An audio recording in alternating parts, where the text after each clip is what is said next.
Today I'm getting my power steering hose, the pressure hose situated. I can't find a hose, an OEM hose that's for my Mopar steering box and the Ford pump. So I bought a hose that's correct for the power steering box, I usually use an 85 Chrysler Fifth Avenue. I think some guys use like an 89 Dodge Diplomat, whatever. They're all kind of the same. And then the hose is actually off a 1990 to 92 Ford F-150. I didn't get the Mustang hose because this piece is straighter on this one. They use the same fitting for the pump, but this is straighter for what I'm going to do with this other hose. What you could do is you could buy this F-150 hose. If you had a flare tool that could do this bubble flare, I think that's called an ISO flare. So you could actually just take and straighten this up to wherever you needed it and put that ISO flare on there. I was hoping that new brake flaring tool I had could do that, but it turns out it can't. You'd need that.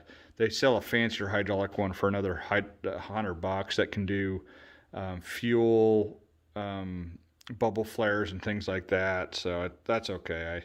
I'll go this custom hose route. But you could do that. You could also cut these ends and put a union.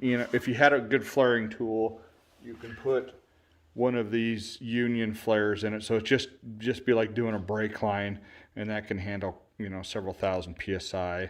So that would be fine. You could cut that one, cut this one, flare both ends. But I'm not going to do that. What I'm planning, which I've done in the past, is get a custom hydraulic hose with flareless fittings on it, and then you can get this custom. So I got 5/16 on that side, 3/8 on that side. So same on this custom hose, and then they're just a little ferrule that and you just slide these on your tube, slide the tube down in there, and then just tighten it down. It's just like a compression fitting. But these can handle like 5,000 psi, so they're more than enough for power steering pressure hose.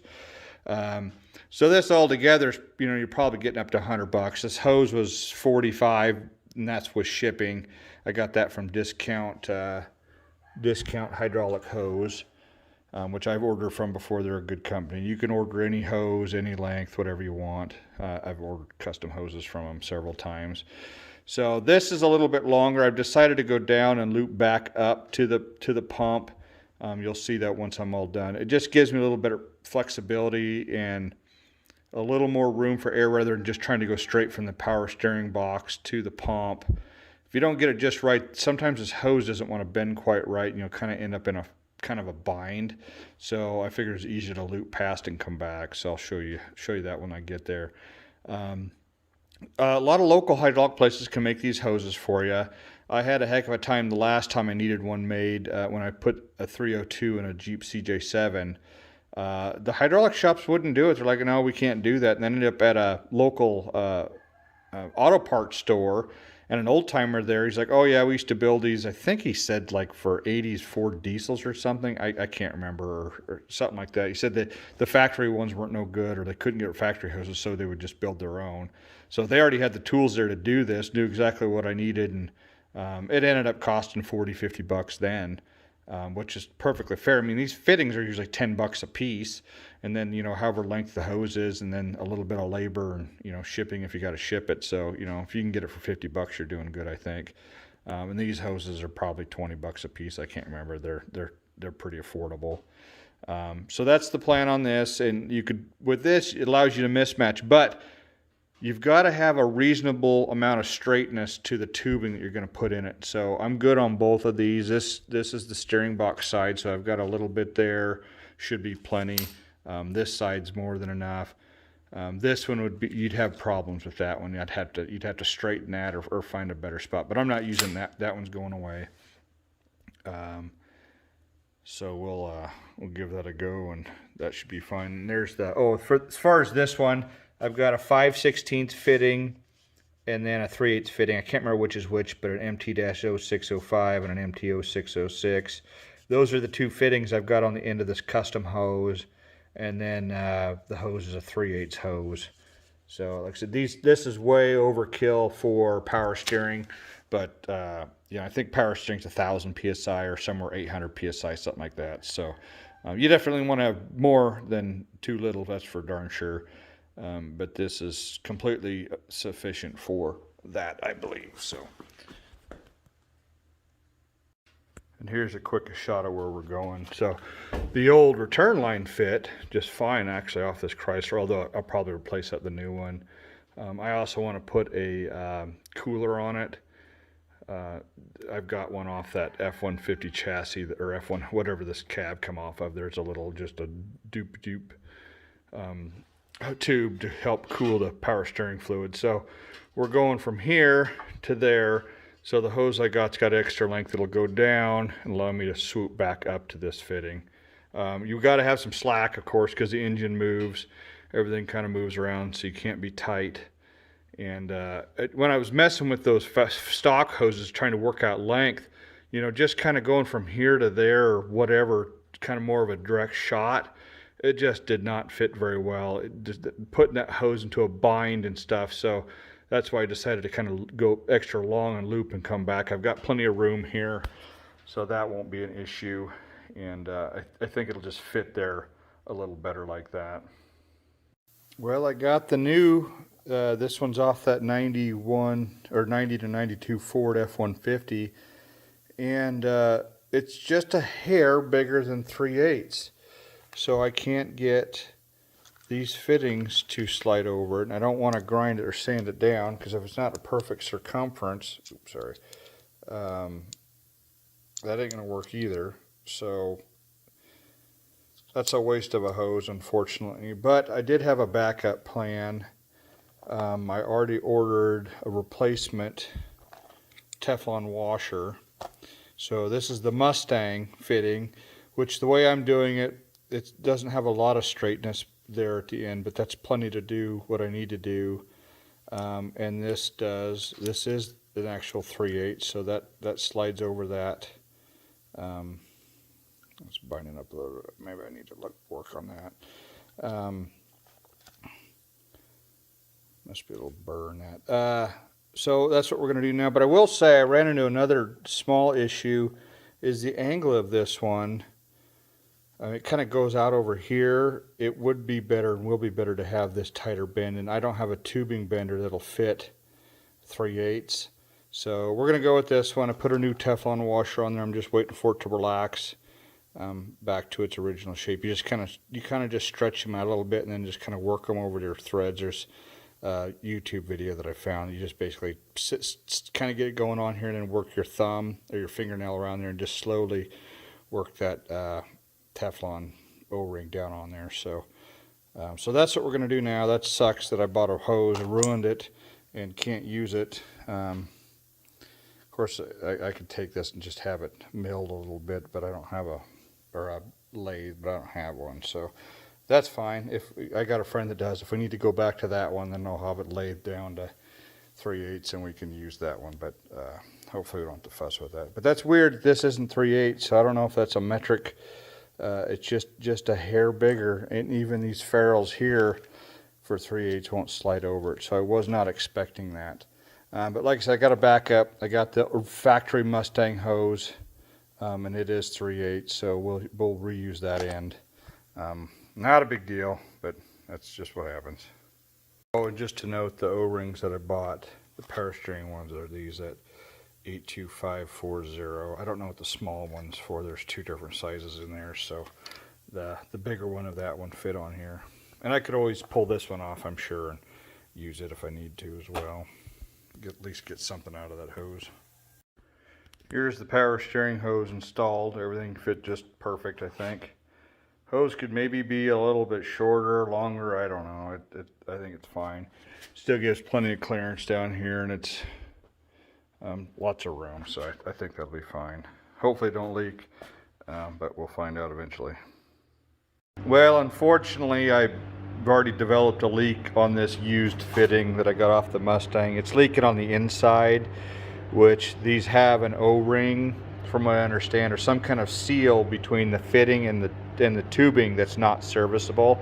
The one on the outside is. I was able to change that Teflon washer, but I can't service the inside. So even under just hand pressure of just turning the pump, it's starting to weep right there, which, you know, they're designed to have some kind of, you know, movement right there. So I'm sure once that washer's gone or that O-ring's gone, you're toast. So I'm back to trying to reuse the one off of the F-150, and since it's too big and I don't know the safety ramifications of doing this other than it is dangerous, so what I've decided to do is try to turn this down myself. A friend of mine's got a lathe, but he's an hour drive darn near from here, so I've got it chucked up here, and I've ran a file on it to get it pretty much down. I had to take off about 10,000, 15,000. So the tube is, when I got it, is this 0.039. I needed about 0.038 to fit in those ferrules, so or less. I think 3.75 is actually your 3/8. But there's a little over tolerance on those fittings, so I'm going for 0.38, which is what I measure on the inside of the ferrules. So I started out the file, got most of it knocked down, and then I just used some 180 for to strobe it, you know, just doing this and just letting that right on there. So now I'm down to right there. So when doing this, I'm gonna have to cut the end of this off, which should be fine. I've got plenty of room here. I got plenty of straight length, so I'll cut off the piece that was chucked in there that I can't turn down, and then we'll see. If this doesn't work, I'll probably start buying some other hoses, try to find one that actually has a 3/8 tube on it, or take it to him and have him actually turn it down better. But I think this will work. I'm going to do a little more.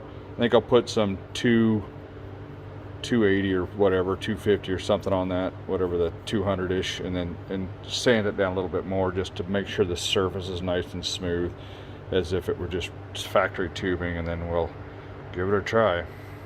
So I've got it turned down. I think it'll fit. There's plenty of meat still left in the tubing. Didn't really affect that any, so was able to get a nice, I finished with like some 320, so that little line there is actually from the tube cutter. The rest of these is from the files and the sandpaper, so we'll give that a try. The one thing I'm not gonna, might be an issue, is the bend on this one is quite a bit, it sticks out quite a bit farther, and I don't have a die to fit that tube, so I might just have to live with that or see how that goes. So we'll see if I can get this, take it apart and try to put that one on there. So here we are reassembled again with the new hose end, so I think that'll work, again assuming it doesn't leak, but you can see it kicked it out quite a bit over here, but it still doesn't hurt anything, not rubbing on anything major, and not interfering with anything. The inner fender well should be fine. So we'll see. Like I said, that as you were seeing how I turned that down, that worked out fine. I think I don't think that'll leak. In fact, it was still a little tight. I ended up putting this piece in the freezer, and these sitting on top of my wood stove just to warm them up. It was still just a little tight, and after I did that, I was at least able to get them slid on. So that fitting is definitely plenty tight. So we'll see how that see how it works once I get it running. Tinkering with the exhaust system here. I knew it'd be a long shot to stick this back up underneath the truck, even though it's got the cats and stuff on it. I thought at least at the beginning it'd be nice just to be able to slap it on there for the test run, but that transmission cross member, if it wasn't for that, it would fit in there just fine, but I'd have no plans to take that out. So what I'm going to do is just cut these off right here on the end of the bung, so I can reuse these little pieces to go on the headers, and then just chop this up or see what I can find to just throw some pieces on there, at least have a little bit of a straight pipe that goes maybe out and away from the truck until I can get a system put on there. Or if I can actually get it tweaked and bent to go straight back, then I'll do that, and then I can hang some mufflers on it. So I don't know. I've got this, and I've got quite a bit of pipe still on the car itself. The whole tailpipe, mufflers and everything were replaced. It's got crappy mufflers on it, real quiet. They were just cheap walker replacements for that car. So I doubt that's what I'll keep, but hopefully there's enough parts here I can at least cobble something together. So I didn't do anything exciting with the exhaust for now. I just welded on some extensions that allow it to stick down below here on both sides. That'll at least get it running, and that's enough length that should help the O2 sensors do their thing. And then I'm thinking later on, or maybe sooner than later, I'll just buy some pieces and I can just bend here, or go straight underneath that cross member on both sides to do the exhaust. So I could probably do that if I can get those pieces. Maybe buy some miscellaneous little pieces. If I could do that, it'd be pretty much a straight shot to the back. I could do all that myself. Do the up over the axle later, or I thought about maybe even pulling the tailpipes off the Mustang and using those in the back of this, maybe at least temporarily, until I take it to an actual exhaust shop and have a nicer system put on. But that'll work for now. It'll be noisy as can be, but at least it'll push the exhaust away so it's not building a bunch of heat on stuff I don't want to get hot. So we'll leave that for now. Maybe come back to it before I actually get it running, put some turnouts or something on it.